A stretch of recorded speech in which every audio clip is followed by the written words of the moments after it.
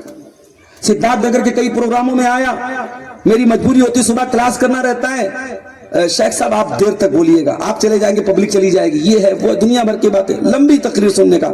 اب تو ماشاءاللہ دھیرے دھیرے رواج کم ہو رہا ہے۔ آج کا جلسہ آپ نے 10 بجے تک رکھا، ورنہ 12-1 بجے کے پہلے کہاں سدھارتھ نگر کے جلسے ختم ہوتے ہیں۔ تقریر سننے کا اتنا شوق ہے، یہ شوق غلط نہیں ہے، اس شوق کی ہم اس کی حوصلہ افزائی کرتے ہیں، مگر سننے کے ساتھ ساتھ عمل کا جذبہ بھی میرے بھائیو ہمارے اندر ہونا چاہیے۔ قرآن کا یہ تیسرا حق ہے کہ ہم قرآن پر عمل کریں۔ قرآن کا چوتھا حق، قرآن کو سکھائیں بھی، قرآن کے معلم بنے، قرآن کے ٹیچر بنے۔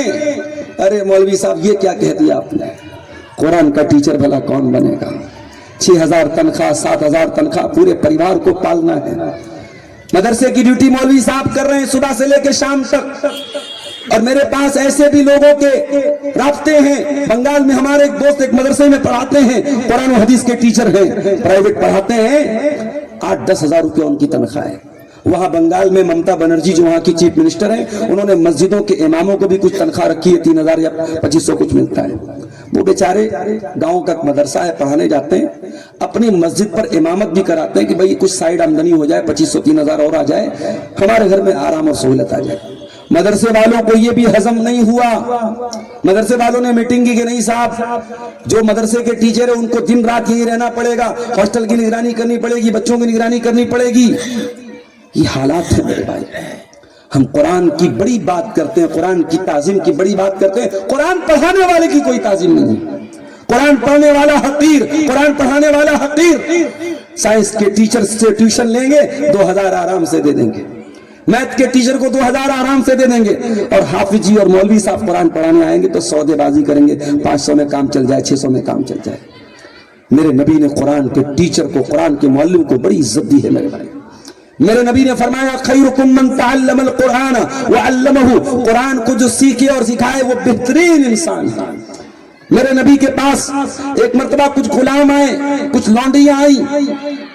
اللہ کے پیارے نبی کی سب سے چھوٹی بیٹی حضرت فاطمہ کو پتا چلا کہ میرے ابا کے پاس کچھ غلام آئے ہیں، کچھ لونڈیاں آئی ہیں۔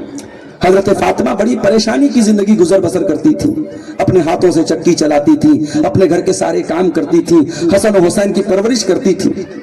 حضرت فاطمہ اللہ کے نبی کے پاس آتی ہے، اللہ کے نبی صلی اللہ علیہ وسلم سے ملاقات نہیں ہوتی، حضرت عائشہ کو پیغام سنا کے جاتی ہیں کہ میرے والد آئے تو کہیے گا کہ آپ کی بیٹی آئی تھی، کوئی غلام اگر ہو تو آپ کی بیٹی کو بھی مل جائے تو اس کا کچھ کام آسان ہو جائے۔ اللہ کے پیارے حبیب صلی اللہ علیہ وسلم اپنی بیٹی کے گھر پہنچے، اپنی بیٹی اور داماد کے بستر پہ بیٹھے اور کہا کہ اے علی اے فاطمہ، مسند احمد کے الفاظ ہیں، آپ نے کہا کہ اے علی اے فاطمہ، غلام تو آئے ہیں میرے پاس، لوڈیا تو آئی ہو میرے پاس، مگر میری مسجد میں قرآن و حدیث کو سیکھنے والے یہ اصحاب صفہ، یہ دین کے طلبہ، یہ دین کے اسٹوڈنٹس، مجھے پہلے ان کی بود و باش کا انتظام کرنا ہے، پہلے ان کے کھانے پینے کا انتظام کرنا ہے۔ اے فاطمہ، ان کی ضرورتوں کے اوپر میں تمہاری ضرورت کے اوپر ان کی ضرورتوں کو قربان نہیں کر سکتا، مجھے پہلے ان کا انتظام کرنا ہے۔ یہ نبی نے مزاج دیا ہے امت کو کہ قرآن کے ٹیچرز اور قرآن کے اسٹوڈنٹس اور قرآن کے پڑھنے پڑھانے والوں کو عزت دو میرے بھائی۔ قرآن کے اگر ہو سکے تو قرآن کے ٹیچر بنو، قرآن کو سکھانے والے بنو، اور اگر قرآن کے سکھانے والے نہیں بن سکتے تو کم سے کم قرآن کو سکھانے والوں کا احترام کرو، ان کی تعظیم کرو، ان کا حق محنت ان کو دو، ان کا محنتانہ ان کو دو، ان کی حق تلفی نہ کرو میرے عزیزوں میرے بھائیوں۔ اور قرآن کا ایک حق یہ بھی ہے میرے بھائی، ان بچوں سے کہنا چاہوں گا جنہوں نے قرآن کو حفظ کیا ہے، میں کئی ایسے قرآن کے حفاظ کو جانتا ہوں جنہوں نے کسی زمانے میں قرآن حفظ کیا، مدرسے سے حفظ کی دستار ان کے سر پہ رکھی گئی، پھر بعد میں اپنے اعمال کی وجہ سے، اپنی حرکتوں کی وجہ سے انہوں نے قرآن کو بھلا دیا۔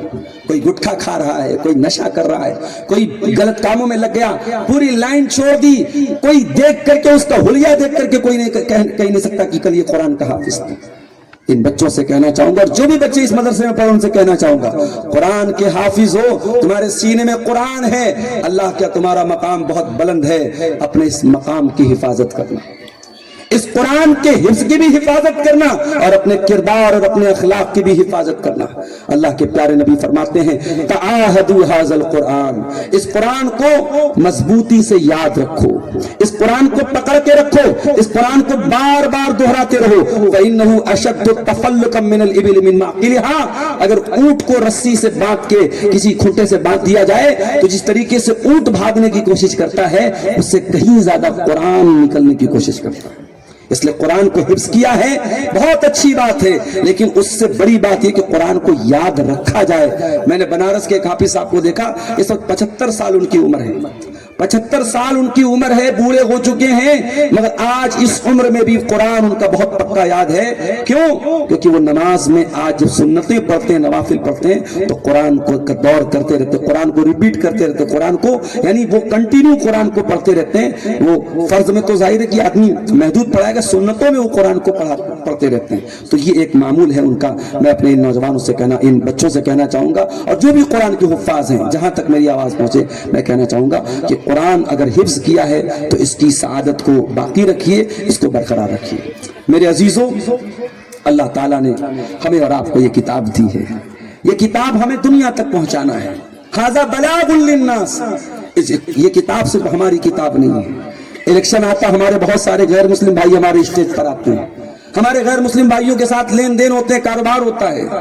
زندگی میں ایک کام یہ بھی کر دیجئے میرے بھائی، آپ کا کوئی غیر مسلم ہے، پڑوسی ہے، تعلقات کا ہے، آپ کا دوستانہ ہے، ایک ہندی کا قرآن خریدیے ترجمے والا، اس کو دے دیجئے، اس کو بتائیے بھائی یہ اللہ کی کتاب ہے، آخری کتاب ہے، یہ آپ کے لیے بھی ہے، یہ رب کا سندیش ہے، یہ انتم سندیشٹا کے اوپر اترا ہے، اس کو آپ پڑھا کیجئے۔ اور واللہ میں نے بہت سارے کیس ایسے دیکھے ہیں کہ کسی کو قرآن غیر مسلم کو دیا گیا، اس نے تھوڑا تھوڑا قرآن پڑھا، آپ کو وہ کام، آگے کا کام آپ کو نہیں کرنا، آگے کا کام اللہ جانتا ہے۔ ہدایت اللہ کے ہاتھ میں میرے بھائی، اگر آپ کے کسی کو قرآن دے دینے سے اور قرآن پہنچا دینے سے اللہ اگر کسی کو ہدایت دے دے، واللہ یہ ہماری نجات کا ذریعہ بن سکتا ہے، ہمارے لیے آخرت کی سعادت کا ذریعہ بن سکتا ہے۔ دعا کرتے ہیں اللہ تعالیٰ سے، اللہ تعالیٰ ہم سب کو قرآن کریم کے تعلق سے جو حقوق میں نے بیان کیے ہیں، اللہ مجھے بھی اور آپ سب کو ان حقوق پر عمل کرنے کی توفیق عطا فرمائے۔ اللہ قرآن کو سننے سنانے کی اور قرآن پر عمل کی ہم سب کو توفیق عطا فرمائے۔